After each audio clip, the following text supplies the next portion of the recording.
今天上海要下大暴雨了，现在是狂风吹作下山雨。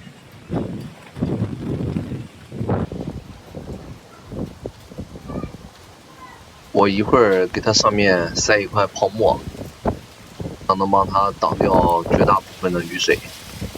现在是斑鸠妈妈紧紧地护着它身下的2个小崽子，根本看不到崽子。现在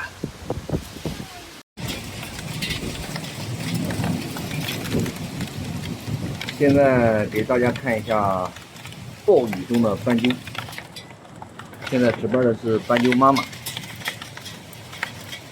为了防止它遭受太多的落汤，我给它上面弄了一个泡沫。哎，我手都淋湿了。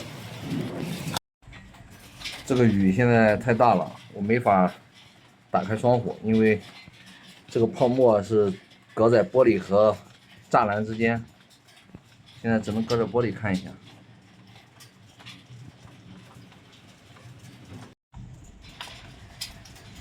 整体上应该问题不是特别大，虽然3面漏风，但是最上面这个泡沫还是解决了绝大部分的雨水。希望雨尽快停，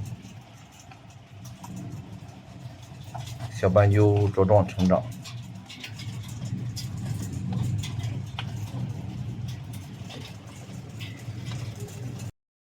勇敢啾啾不怕困难。